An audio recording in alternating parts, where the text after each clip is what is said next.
Bien, ya estamos por aquí. Teresa Rodríguez de la Vega, buenas tardes. ¿Cómo estás, Teresa? Hola Julio, Víctor, muy contenta de estar acá con ustedes. Gracias. Víctor Roquillo. Víctor, buenas tardes. Hola, buenas tardes. Pues aquí estamos, contento de estar aquí con ustedes y pues reflexionar juntos sobre estos temas, ¿no? Y el tema de la educación, ahí está una de las claves para que este país verdaderamente se transforme, Julio. Y ya que tocas el tema, ¿qué opinas del nombramiento de Mario Delgado como titular de la SEP, Víctor? Bueno, creo que lo primero es muy claro que el perfil de Mario Delgado no es el de alguien que puede encargarse de la Secretaría de Educación Pública en un gobierno progresista o en un gobierno que abandone las mejores causas, ¿no? En favor de los pobres. Al final de cuentas, Mario Delgado ha mostrado su capacidad, pues como político profesional. No hay duda de que el triunfo electoral de Morena tiene que ver mucho con su gestión y con la gestión del grupo que encabeza Morena, pero de ahí a ocupar un cargo tan importante en el gabinete de nuestro país, de ahí a sembrar el futuro en términos de la educación, a mí me deja mucho que pensar. Y sí, coincido con Manuel Gil, si la intención es lograr una pax mafiosa, arreglos políticos, amarres, mantener la calma, pagar cuotas de poder, pues es el personaje indicado.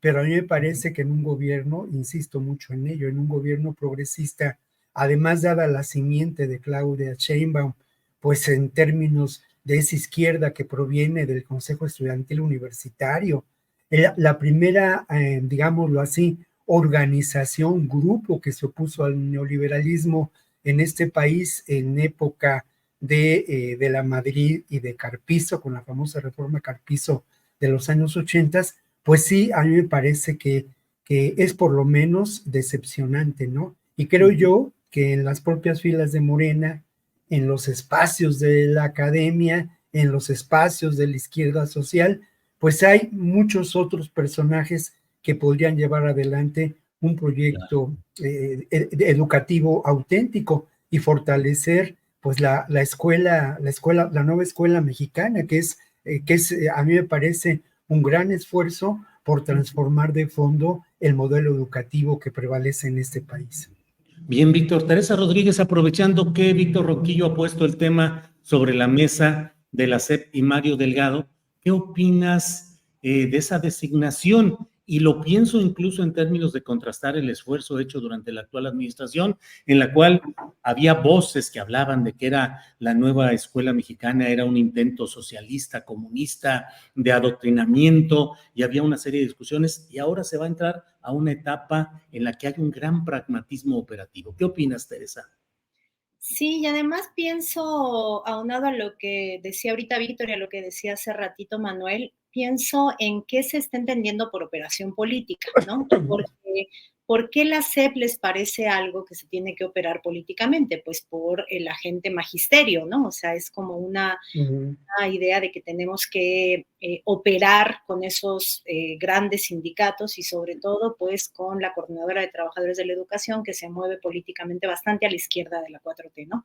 Y entonces ahí como que pienso, no sé qué tan afortunada sea la medida, pues porque si tú quieres operar políticamente, el hecho de que no es una decisión educativa está clara, o sea, ya, no es una decisión educativa y eso se lamenta porque como muy bien decía Manuel, a la 4T, además de la apuesta de la nueva escuela mexicana, pues nos queda mucho a deber en términos de tener proyecto educativo y voluntad política de llevar a cabo con buenos equipos ese proyecto educativo, ¿no?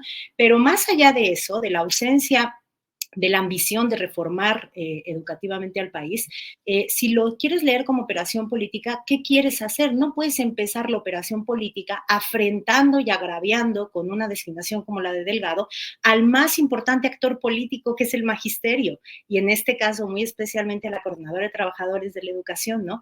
Entonces, a mí me parece desafortunado por donde lo veas. Se agradece la transparencia porque incluso el día que lo presentó Claudia dijo que hizo como festejó su operación política al frente de Morena, se agradece la transparencia, se agradece que se justifique políticamente y no educativa y pedagógicamente la designación, pero me parece que ni siquiera como operador político es afortunado, porque es una muy mala señal y es una señal agraviante hacia el magisterio que fue reprimido por oponerse a la reforma educativa del Pacto por México. Bien, Teresa, gracias. Damos la bienvenida a Ricardo Ravelo, que ya está por aquí. Ricardo, buenas tardes. ¿Qué tal, Julio? Buenas tardes. Un saludo a los amigos, a Julio, a ti en particular, a Víctor y aquí a la compañera que nos acompaña también esta tarde y a la audiencia. Bien, Ricardo Ravelo. Víctor Ronquillo puso el mal ejemplo y puso un tema no específicamente de seguridad, sino educativo y social, pero de máxima importancia, que es el nombramiento de Mario Delgado como titular de la SEP. ¿Qué opinas de ello, Ricardo? Bueno, es un tema también criminal, no solamente político, educativo. Hay que verlo desde una óptica bastante amplia, con lente de aumento. Échale. ¿Por qué criminal?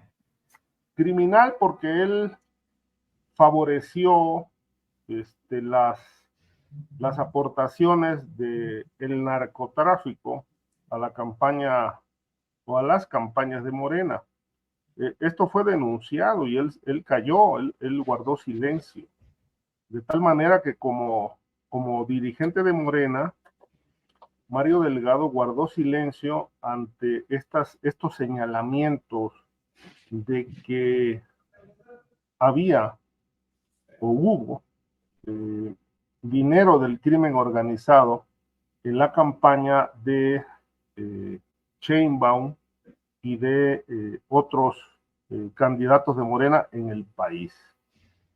Un dato concreto es el caso de Griselda Martínez, la exalcaldesa de Manzanillo, que fue la que denunció por primera vez este asunto y dice que se lo hizo saber a Claudia Sheinbaum a través de los mensajes que intercambiaban vía WhatsApp, y que cuando ella le tocó el asunto y le dijo qué personajes estaban implicados y que además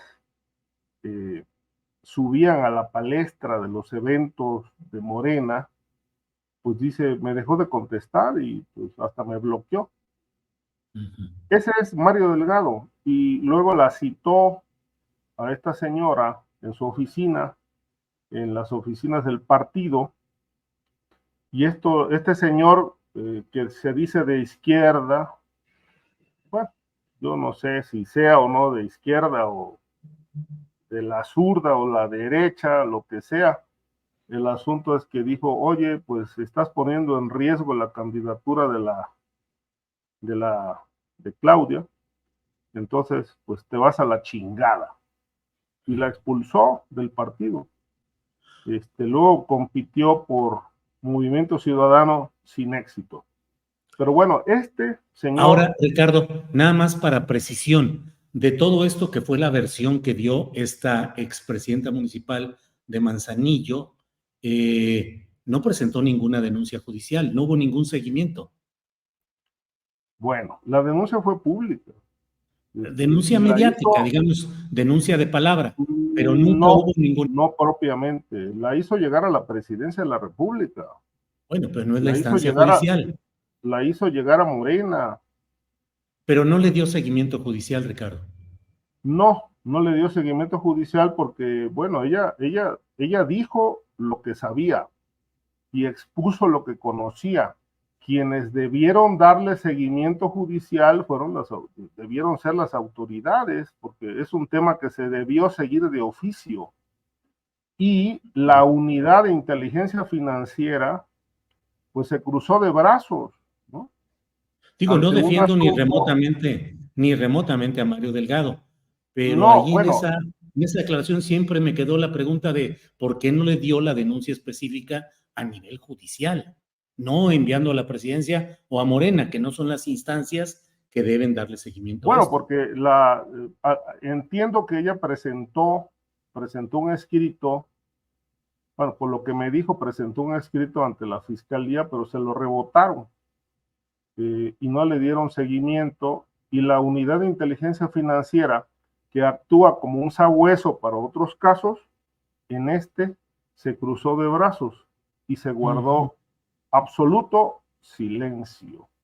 Y ahora, pues este señor que guardó silencio ante los presuntos financiamientos del crimen organizado a las campañas de Morena, pues es el que va a ser secretario de Educación Pública. Claro. Bien, bien, Ricardo, gracias. Vamos enseguida con Víctor Ronquillo. Víctor, en el tema específico de lo que estamos viendo de varios asuntos que yo ya no sé qué pensar, se está informando, déjame poner incluso el tuit en el cual, o la información relacionada con el tema de que un juez concede amparo a José Luis Abarca, exalcalde de Iguala, vinculado al caso Ayotzinapa. El amparo abre la posibilidad para que Abarca, acusado de delincuencia organizada, lleve su proceso penal en libertad y abandone la prisión preventiva en la que se encuentra. Y en estos días, ayer o antier, también salió en libertad provisional el general, el brigadier en retiro González Pérez, que fue principalísimo en el asunto de Ayotzinapa, y hoy se le da libertad también provisional a otro personaje, que era parte de los órganos de espionaje que el ejército tenía infiltrado en el movimiento de Ayotzinapa. ¿Cómo vas viendo este tema, Víctor? Bueno, mira, creo que hay varios elementos, ¿no?, que hay que poner sobre la mesa.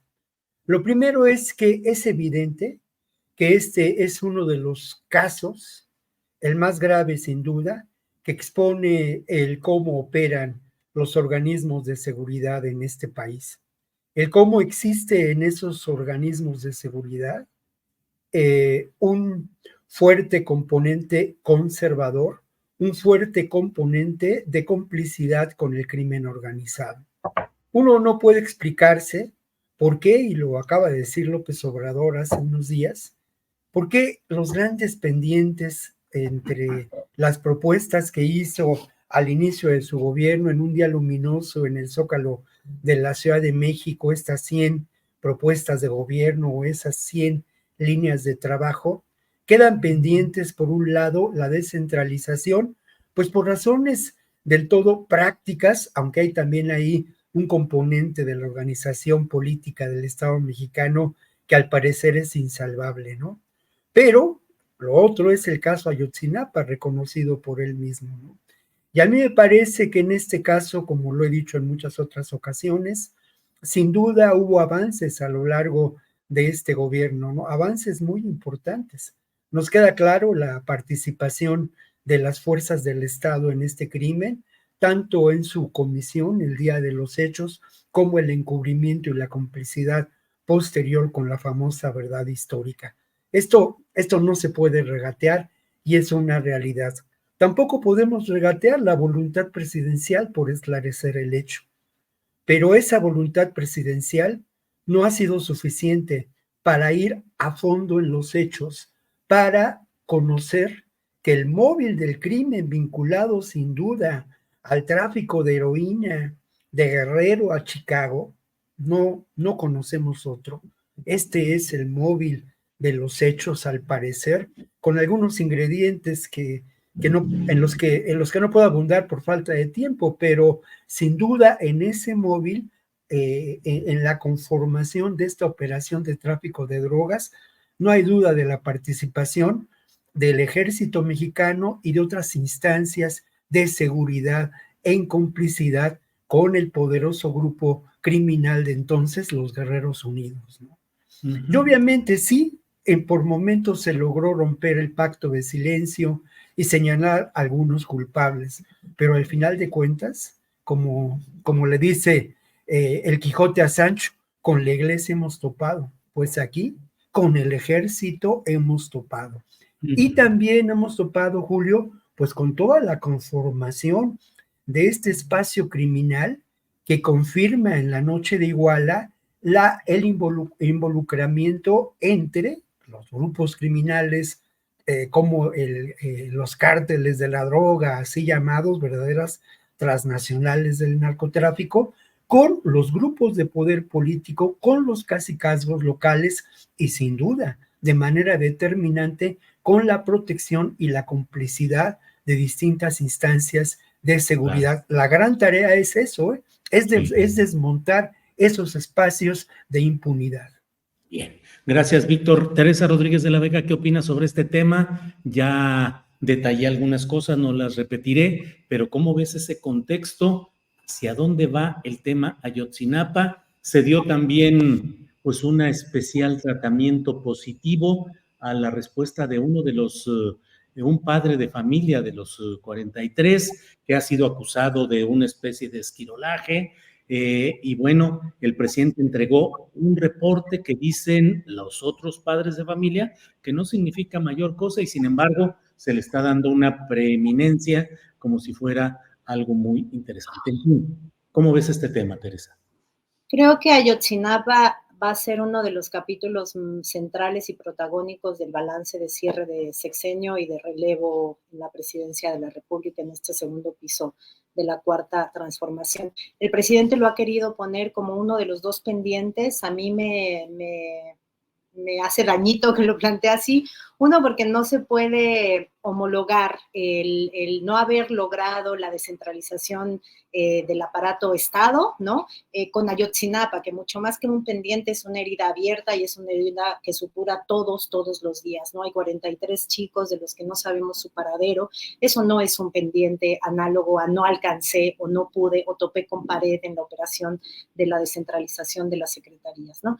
Y además creo que esta declaratoria y esta corte de caja de los pendientes lo está haciendo, como muy bien decía Víctor, sobre los 100 puntos que presentó en el Zócalo, y creo que hay muchos más pendientes, ¿no? Se nos quedó a deber un cambio radical en la estrategia de seguridad que además de atender a las causas lograra imaginar una hipótesis de pacificación sin militarización, y también se nos queda de ver en términos de garantizar más allá de los avances que se ha hecho contra el extractivismo con las medidas como la del litio y así, pero con una cosa mucho más concreta que es parar esta mancuerna entre el extractivismo y la violencia, ¿no? Que hoy también nos ocupa en la agenda nacional de manera muy dolorosa por Ostula, hace algunas semanas por Veracruz, ¿no?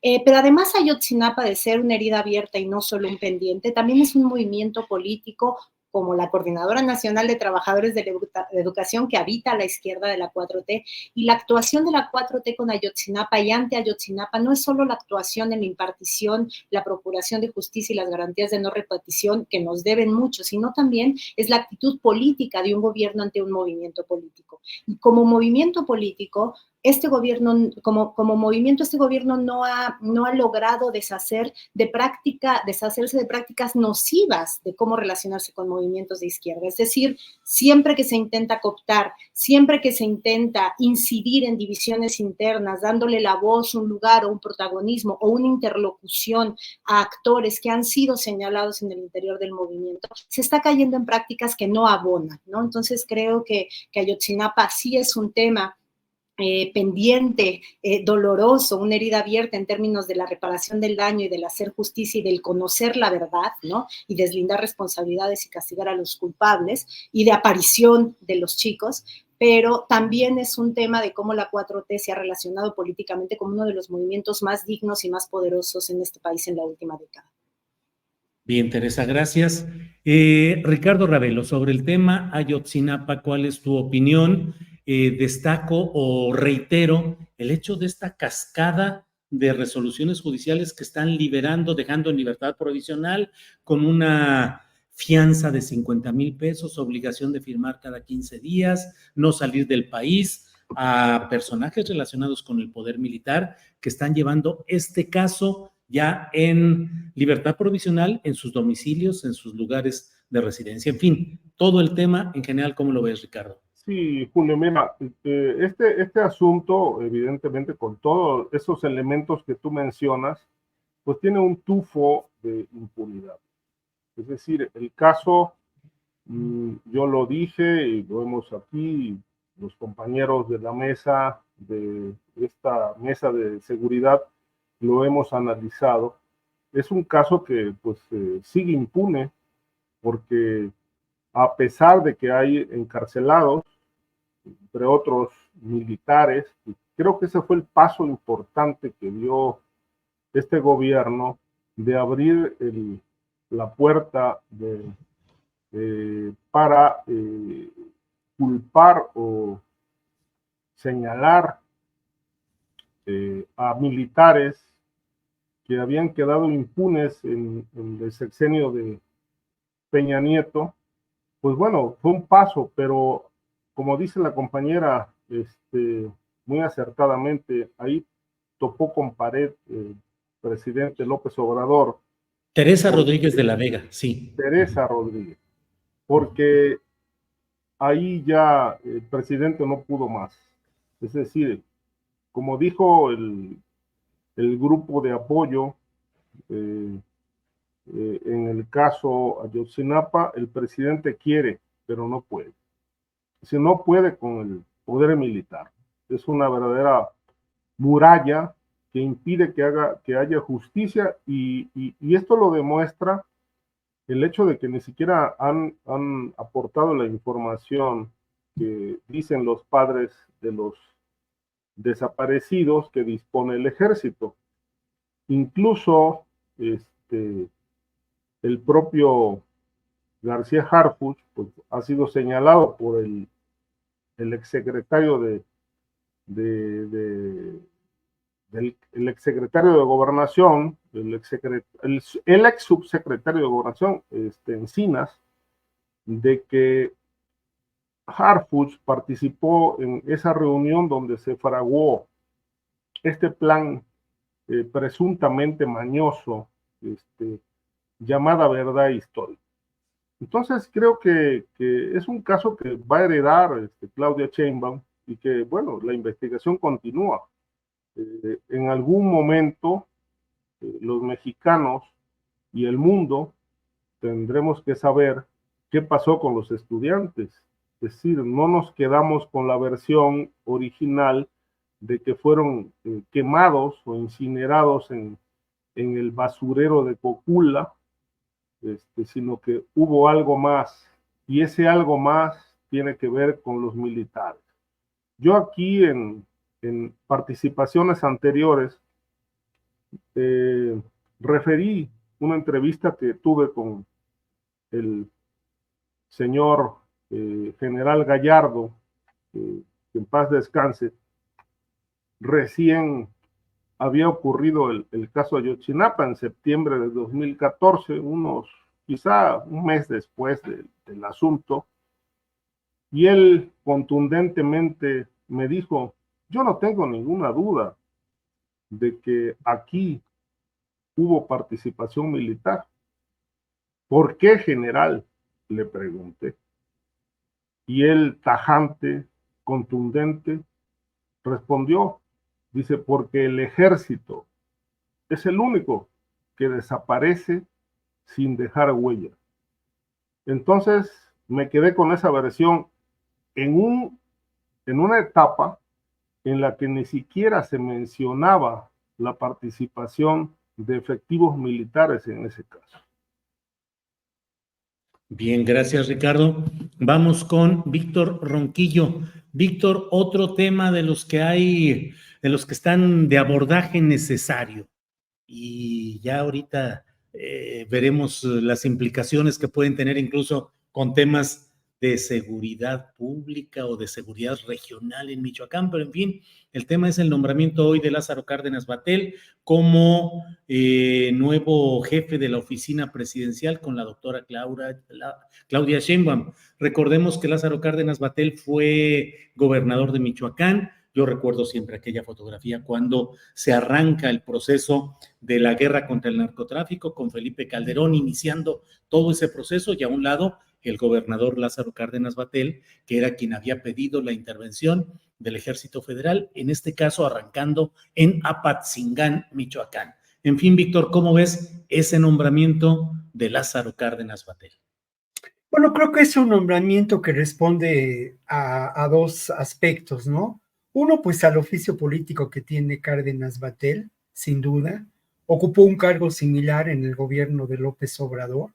Es un personaje que conoce, pues, a fondo lo que podemos considerar esta realidad del sistema político mexicano. Ha sido uno de sus protagonistas.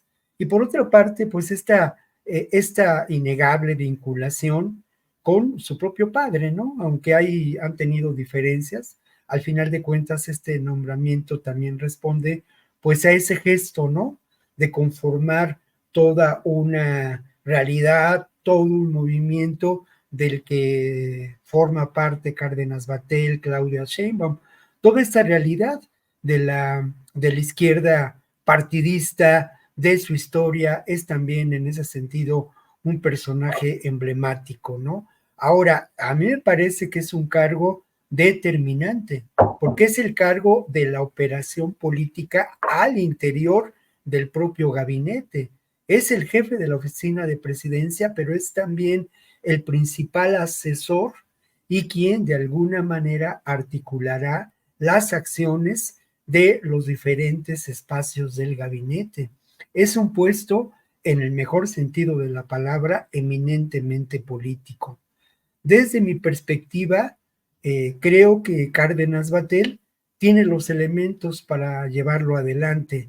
Y es cierto, ¿no? Lo que mencionas, esa foto, pues queda ahí para la historia, ¿no? Ese fue el inicio de la llamada guerra contra el narco.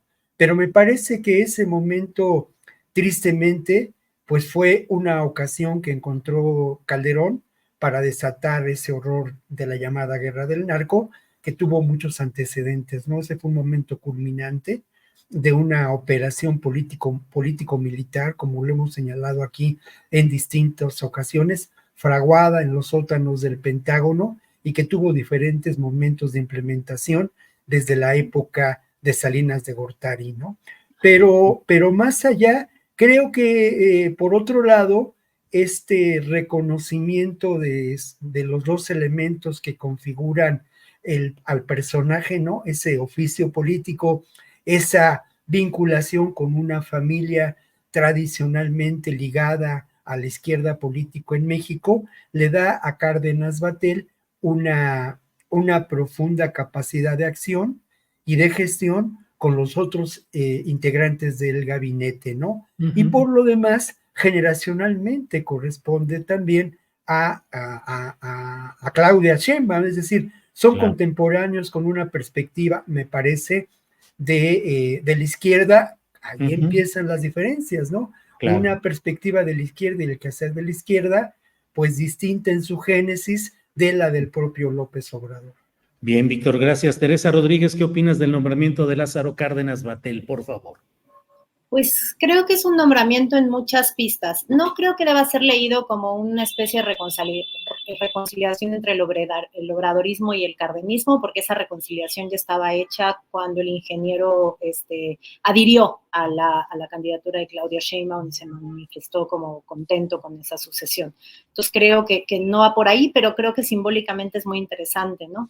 Es un gesto, no solo, o sea, se llama Lázaro Cárdenas, ¿no? Es un gesto con una tradición de un tipo de Estado con el que la 4T se identifica plenamente, y en eso pues nos muestra todas sus contradicciones, ¿no? Porque en la misma semana nos presentaron a Lázaro Cárdenas y a pues la cabeza del grupo Minsa, ¿no? Entonces, pues eso es la 4T. Altagracia Gómez. Altagracia Gómez, ¿no? Entonces, eso es la 4T, ¿no? Simbólicamente se juega en estos derroteros bien disímiles y bien disímbolos en términos de la vocación del Estado, del campo mexicano, del desarrollo, de los conceptos de desarrollo, etcétera, etcétera.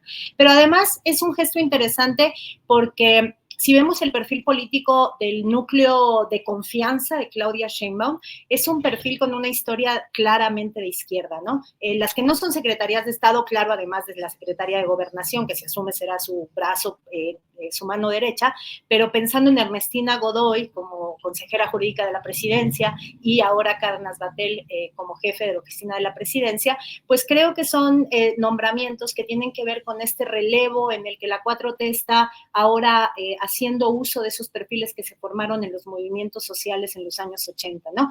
Cárdenas Batel representa fielmente esa historia política de una Claudia Sheinbaum que del CEU, como toda su generación, se va primero en el 88 al movimiento cardenista y después en el 97, 9 años después, a la primera opción de izquierda en el poder, ¿no? De la izquierda haciendo gobierno. Y eso es Claudia Sheinbaum, y ese es el núcleo y la red de amistades y afinidades políticas que se tejieron y que hoy se vieron muy claramente en esa cercanía que se vio en la conferencia donde se anunció, ¿no? Creo que el perfil de Cárdenas Batel hay que verlo ahorita más así, porque efectivamente su balance al frente del gobierno de Michoacán deja pues como muchísimos pendientes. Creo que criticable por muchas cosas, no solo por haber iniciado simbólicamente este momento previo al arranque formal de la guerra contra el narcotráfico, sino porque lo que está pasando en Michoacán hoy, de lo que hablaremos también hoy, lo que pasa en Michoacán hoy, tiene una parte importante en su historia y en cómo se han confeccionado esos procesos de descomposición en los gobiernos de la izquierda partidaria al frente del estado de Michoacán, ¿no? Entonces, bueno, más allá de su desempeño, un fenómeno muy interesante, está por verse qué operará esta jefatura de la oficina de la presidencia, ¿no? A mí, por ejemplo, me parece interesante el hecho de que él viene ahorita de la CELAC. Si Claudia Sheinbaum tiene una vocación de pensar el gobierno mexicano de manera un poco más regional que lo que hemos visto, creo que puede ser interesante el pasado inmediato de Cárdenas Batel cuando salió de la coordinación del gabinete de López Obrador. Muy bien, gracias, Teresa. Ricardo Ravelo, ¿qué opinas de Lázaro Cárdenas Batel, exgobernador de Michoacán, entre otros cargos, que ahora será jefe de la oficina de la presidencia? Mira, me parece que esto le da un baño de humanismo al próximo sexenio. La presencia de Lázaro Cárdenas ahí pues representa mucho, no solamente por el nombre, sino por lo que él es en sí. Yo lo conozco, tuve la oportunidad de platicar con él algunas ocasiones con respecto a lo que tiene que ver con el narcotráfico o tenía que ver con el narcotráfico en su gobierno en Michoacán. Y él fue el que me proporcionó una amplia radiografía de cómo estaban las cosas. Eso fue yo calculo que por ahí del 2000, no sé, no tengo la fecha, pero hace unos 20 años, para Proceso, y sacamos la radiografía de quiénes eran los Valencia y qué nexos políticos tenían con alcaldes, síndicos, regidores, sí, lo que ya hemos hablado aquí, ¿no? Que fue al final una constante en todo el país de estas vinculaciones políticas y familiares, no solo en Michoacán, sino ya ahora a nivel nacional. Yo creo que le da un baño de humanismo, principalmente por el abuelo, ¿no? Sí, para mí el abuelo ha sido el mejor presidente de este país, no sin considerar algunos logros de López Mateos, y que la audiencia, bueno, podrá constatar leyendo la historia. Pero, por ejemplo, Lázaro Cárdenas es un tipo afable, muy flexible, de ideas bastante profundas, como el abuelo o el padre, aunque el padre a mí me decepcionó, honestamente, en 88, porque cuando la gente realmente quiso meterle la mano a fondo al asunto y tomar y defender el voto, pues él se rajó, aduciendo que pues no era necesario un baño de sangre o algo así. Claro. De tal suerte que, pero Lázaro, digo, no solamente porque simpatizo con él y con sus ideales,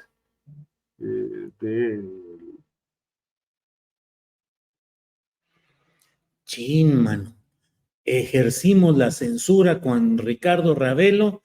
Siempre sucede eso. Estamos aquí con la guillotina. ¿Y qué sucede, Ricardo Ravelo? Ya se nos quedó ahí pasmado. Regresamos en un ratito con él para que dé continuidad a esta parte. Ni modo, son cuestiones del internet. Víctor Ronquillo, en lo que regresa Ravelo, hay un tema que se desprende de lo que hemos estado viendo en relación con esta lucha interna del PRI, Alito, Dulce María Sauri, Aurelio Nuño, bueno, pero las acusaciones específicas contra Amalio Fabio Beltrones relacionadas con el caso Colosio.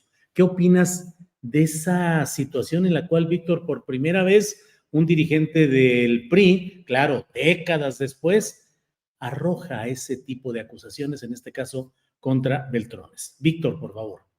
Bueno, creo que estas acusaciones de alguna manera nos tienen que hacer mirar lo que significó el crimen de Colosio en aquel contexto histórico, pero lo tenemos que mirar desde la perspectiva de hoy, ¿no?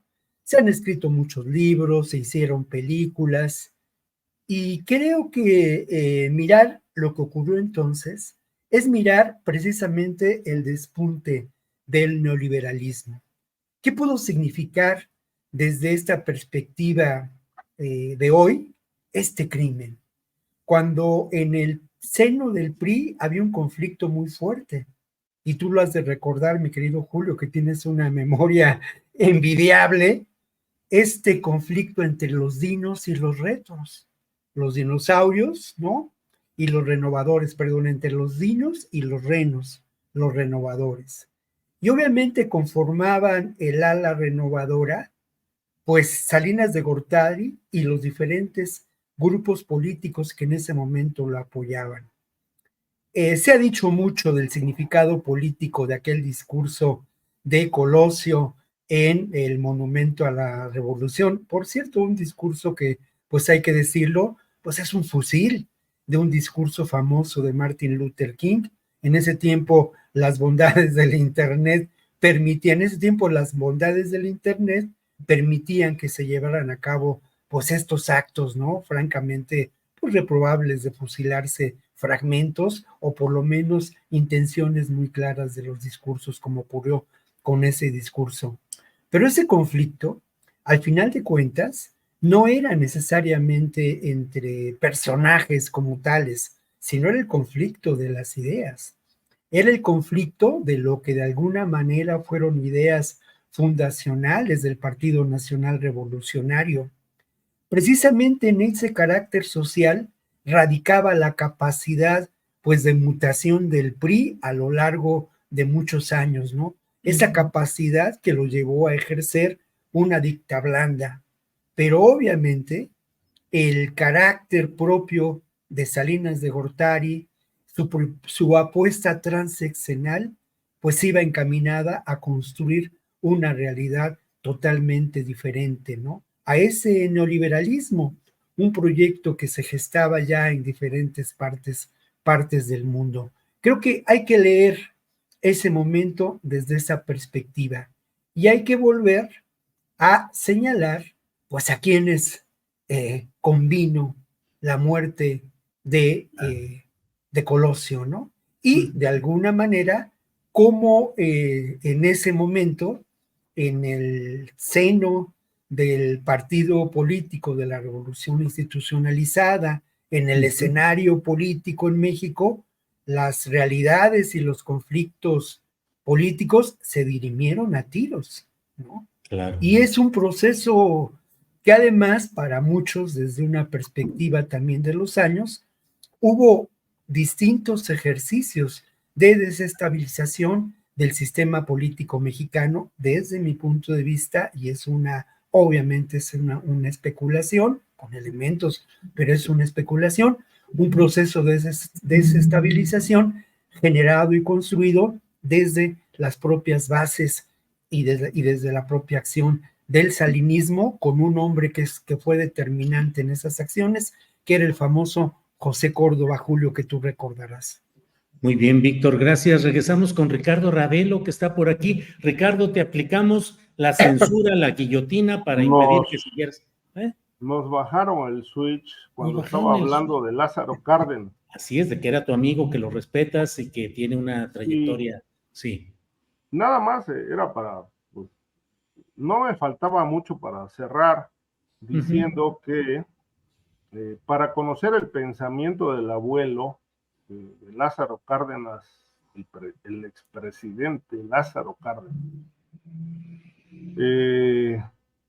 hay que leer un libro que me parece memorioso, que se llama, lo escribió, digo, no es dicen que elogio en boca propia es vituperio, pero lo escribió un veracruzano llamado Roberto Blanco Moeno, de Córdoba, Veracruz, periodista, historiador, diputado, entre otras cosas. que se llama Tata Lázaro. Sí. Ahí está concentrada la esencia del pensamiento del cardenismo. Y bueno, cuando yo hablo con Lázaro Cárdenas, pues la verdad es que pues no dejo de rememorar cosas históricas y grandes e impresionantes, sí, que me hacen incluso llorar. ¿Incluso como llorar? Cuando vi el documental de la expropiación petrolera y cómo el pueblo de México se volcó a pagarle a los extranjeros pues sus cuotas, ¿no? Sí. Oye, Porcinos, Ricardo. Gallinas, Sí. totoles, Sí. dinero, etcétera. Ricardo, yo me quedé, estaba seguro de que cuando te iba a tocar el turno de hablar sobre Lázaro Cárdenas Batel, te iba a decir, Ricardo, ahí está el platillo del exgobernador de Michoacán que pasó por su sexenio sin meter orden y al contrario, haciendo que proliferara el crimen organizado. ¿Tú crees, Ricardo, que es corresponsable de todo ello o lo eximes de esa responsabilidad? Mira, cuando él llegó a la gubernatura de Michoacán, ya Michoacán era un infierno. Y obviamente Michoacán ha sido ingobernable no desde la etapa de Lázaro Cárdenas, sino de Batel, sino desde antes, incluso desde el padre, ¿no? Porque ahí hay que recordar que torturaron y asesinaron a Kiki Camarena, la gente del exagente o en ese momento, pues, agente de la DEA. Y ¿Pero que, hizo bien o hizo mal su papel frente a ese tema? Yo pienso que hizo lo que pudo, porque además los gobiernos estatales entonces no tenían capacidades para poder meter mano en el tema del crimen organizado. Eso dependía de la PGR y dependía ya en buena medida de las fuerzas federales. Bien. Digamos que hizo lo que pudo y hasta donde pudo. Es decir, si fue un fracaso, yo creo que sí, sin duda fue un fracaso en materia de seguridad su gobierno en Michoacán, como lo ha sido hasta ahora. Pero esto es un fracaso no de Cárdenas Batel, es un fracaso de todo el sistema. Finalmente, lo que ha fallado es el sistema. Y aquí yo vuelvo a considerar que lo que está faltando en este gobierno o en los gobiernos es una política antimafia, claro, como lo hizo Italia. ¿Sí? Sí. El ejemplo, a mí me parece un modelo ejemplar más allá de lo que ocurrió con Falconi. Claro. Pero el ejemplo Italia, es decir, vamos a armar, sí, por eso la reforma del Poder Judicial es clave. Aquí claro, sí es clave. Bien, vamos gracias. a armar 100 jueces y 100 fiscales para trabajar sobre crimen organizado. Bien, Ricardo, gracias. Regreso con Teresa Rodríguez de la Vega para preguntar sobre este tema que ya no sé exactamente en qué términos vamos, pero lo relacionado con las acusaciones de Alito contra Beltrones por el caso Colosio. Y Teresa, ya vamos a entrar en la parte final del programa. No sé si sobre este tema y también cómo se van recomponiendo los partidos políticos frente a la nueva realidad en muchos temas. En fin, Teresa, lo que desees abordar. Bueno, creo que se está poniendo divertido el escenario en el contexto de los relevos en las dirigencias nacionales de los partidos, los grandes derrotados del 2 de junio, ¿no? Si nos ponemos a pensar en el vocabulario que están utilizando, cada vez es más altisonante y elevado de tono entre ellos, ¿no? O sea, Alito dijo traidores, cínicos, lacayos. Del otro lado, el otro día este sketch hermosísimo que nos tocó ver entre Javier Lozano y Marco Cortés diciéndose, pero sí, ya está por debajo de la lengua las cosas, ¿no? Creo que tiene que ver con que los procesos de sucesión en el PRI y el PAN es un proceso de repartición en la escasez, ¿no?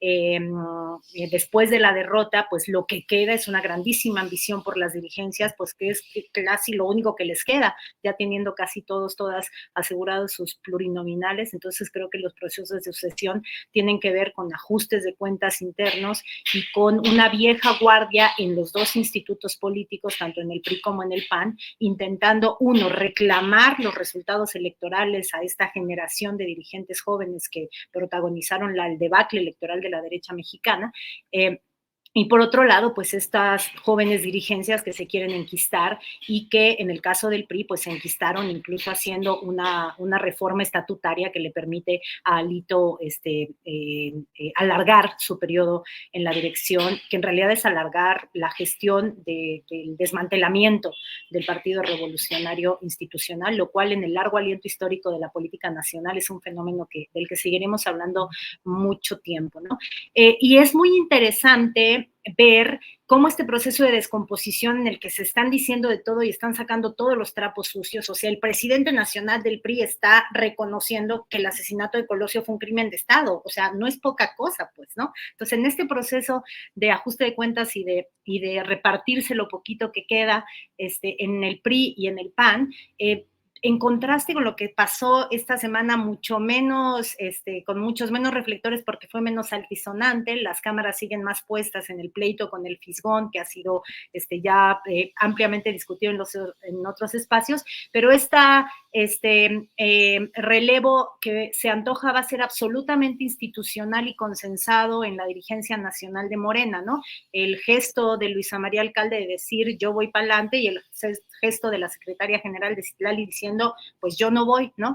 A mí me parece que esto habla de, por un lado, una fuerza política que su proceso de sucesión en realidad se da en el contexto de una aplastante victoria, en el que no hay esa ansia, en el que la dirigencia del partido es lo poquito que queda por repartir y que más bien hay la vocación y más la altura de miras de cómo construir y fortalecer un instituto político gobernante con esa fuerza que va a tener, y del otro lado esta absoluta descomposición que en el PRI se vistió de acusaciones, de portazos, de puertas rotas, y en el PAN se está vistiendo pues de Atypical, ¿no? Del show que vimos en Atypical. Entonces creo que los tres partidos tradicionales, bueno, Morena no tan tradicional, pero sí hegemónico, los tres grandes partidos del país están dando una imagen muy fiel de su momento político como fuerzas políticas en sus procesos internos de sucesión en las direcciones nacionales. Muy interesante periodo se abre, me parece. Además de divertido, porque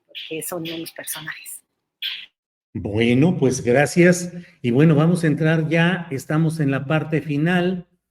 Otra vez ya no está Ricardo Ravelo, que conste que es por el internet y siempre nos sucede, siempre es una cuestión constante del internet, así es que no vayan aquí a empezar a decirme que de veras estamos censurando. Pero Víctor Ronquillo, vamos entrando ya en la parte final que incluye los gustados postrecitos, que en este caso pueden ser dulces o amargos. Por favor, postrecito, Víctor Ronquillo.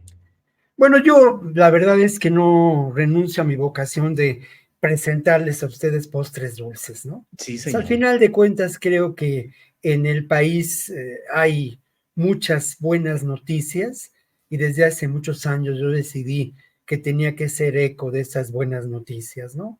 Y esas buenas noticias con frecuencia pasan por el mundo, pues por mis aficiones, francamente, ¿no? A la literatura, el cine, ¿no? Y hoy traigo una muy buena noticia referente al cine mexicano. El cine mexicano en estos momentos es un cine, pues, de enorme interés. Hay un filón muy rico que tiene que ver con el documental, que habría que ver la valiosa acción de los documentalistas mexicanos para esclarecer todas estas realidades que semana con semana discutimos. Pero resulta que hay una corriente, desde mi punto de vista, renovadora en el cine mexicano. Y esta corriente proviene ni más ni menos que de los pueblos originarios y los pueblos afrodescendientes. Desde la década de los años 80, se gesta un movimiento muy rico donde los protagonistas, los cineastas de estos pueblos, se han apoderado de los recursos para expresarse. Y por fortuna, en un proyecto que es muy loable, el INCINE generó un espacio para el acompañamiento de lo realizado por estos cineastas. Fíjense ustedes que en este periodo de gobierno, en este sexenio, se apoyó, se acompañó a la producción de más de 65 películas realizadas por cineastas. Yo me niego a decir cineastas de los pueblos indígenas y los pueblos afrodescendientes, pero sin duda hay una circunstancia de opresión, una circunstancia de discriminación que obliga a ello, ¿no? Lo grato de esta historia es que en este momento, en las televisoras públicas de este país, en la Cineteca Nacional de las Artes y en distintas instancias de divulgación del cine inteligente a lo largo del país, se podrán ver 9 películas de estos cineastas, ¿no? Y yo francamente recomiendo pues el trabajo de Ángeles Cruz y el trabajo de Shun, ya no me acuerdo cómo se llama el cineasta, pero la película es espléndida, mamá. Shun Zero se llama el cineasta. Entonces, bueno, pues ahí está, se puede ver en las televisoras públicas muy pronto también. Gracias, Víctor Ronquillo. Vamos con Teresa. Ya está aquí Ricardo Ravelo. Ricardo, vamos a entrar a los postrecitos. Teresa Rodríguez, por favor, postrecito, el tema que desees, por favor. Pues un postre muy amargo, invitarlos a sumarse, bueno, a primero no quitar los ojos de Ostula, de lo que está pasando en Ostula, y invitarles a sumarse a un pronunciamiento que estamos moviendo en redes, un conjunto de académicos, académicas, artistas, intelectuales, bajo el hashtag Alto al Fuego contra Ostula. Bueno, creo que es uno de los temas obligados de los que tenemos que estar hablando en estos días, en los que de pronto la alta política se come todo el debate y que al que tú le has dado como seguimiento muy puntual, ¿no? Esta experiencia autonómica de más de 20 años que bajo el lema Nunca más un México sin nosotros ha hecho realidad la autonomía, además en un capítulo muy interesante que es el derecho de las comunidades a autodefenderse territorialmente y a garantizar materialmente el disfrute de sus territorios ancestrales, ¿no? Lo que está ocurriendo en Ostula no es nuevo y por eso decíamos que el balance de los gobiernos de la izquierda en Michoacán también tienen que tocar piso y realidad en lo que está ocurriendo ahorita en Michoacán, en donde el crimen organizado en realidad ha mancuernado con las grandes empresas mineras, por ejemplo, para garantizar la continuidad de políticas extractivistas ante territorios de pueblos originarios y de comunidades, ¿no? Entonces, bueno, no quitar los ojos en Ostula creo que es una de las cosas que tenemos que hacer decididamente desde todos los foros posibles en estos días. Así que, bueno, estamos moviendo este hashtag Alto al Fuego contra Ostula y en eso pueden encontrar los pronunciamientos del propio Consejo Comunitario de la comunidad, pero también todas las acciones que se están llevando a cabo para darle cobertura mediática en medio de mucha desinformación a este fenómeno que es muy preocupante y que hay que permanecer atentos a su desarrollo. Bien, gracias Teresa Rodríguez de la Vega. Ricardo Ravelo, postrecito, por favor. Fíjate que uno de los temas que estaban en lista es el caso Miguel Ángel Yunes Márquez. Está compareciendo ahora, no sé desde qué lugar del mundo, pero vía virtual con el juez del asunto en Pacho Viejo, Veracruz, por el asunto de falsificación de documentos, falsedad ante autoridad judicial, entre otros delitos, que datan de 2021, cuando compitió por la alcaldía del puerto de Veracruz. Aquí hay un asunto legal y un asunto político. El asunto legal es que, bueno, presuntamente él falsificó un documento para acreditar su residencia en el puerto de Veracruz cuando en realidad vivía en Miami.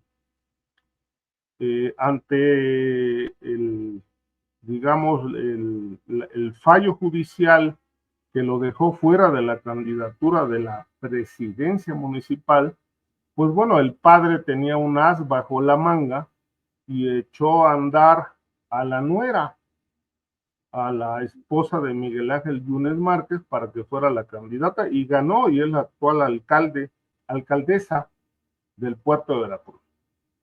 Pero ahora el asunto, con un cierto tortuguismo cómplice, la Fiscalía de Veracruz lo echó a andar otra vez porque le quieren tumbar la senaduría y de esa manera impedir que el padre pues se envista, se enfunde en el fuero, porque el proyecto político era que Miguel Ángel Yunes Márquez, el vástago, llegara al Senado, renunciara al Senado y el padre se quedara con la curul y el hijo fuera candidato el año entrante a la alcaldía del puerto. Bueno, este asunto todavía no acaba. Y Rocío Nale dice que pues el asunto tiene que seguir los cursos legales, pero pues se tiene que hacer justicia en ese caso, ¿no? Por ahí. Ese es un postre, el primero. El segundo, sin palabras. ¿Qué? Ahí está, el gato de Alcalá. ¿Qué nos dice ahora? ¿Qué nos señala ahora ese siempre partícipe tan celebrado y tan mencionado, Ricardo? Es la nueva adquisición, ¿verdad? Es tu nuevo gato. Palabra. Sí. Bueno, le podemos poner palabras ahí donde hacen falta, ¿no? Bueno, pues ahí está la belleza felina. Pero bueno, se llama, nada más puedo decir que se llama King. Y tiene un hermano igual que se llama Con. King y el otro es Con. Muy bien, Ricardo. Muy bien, bueno, Ricardo. Para la audiencia. Está bien, muy bien. Siempre nos gusta ver los gatos que tienes ahí, que te acompañan, que son tus testigos, tus confidentes, tus asesores. Muy bien, pues Ricardo, Víctor, Teresa, muchas gracias. Gracias y nos vemos próximamente. Hasta luego. Buenas tardes. Que estén bien. Hasta luego.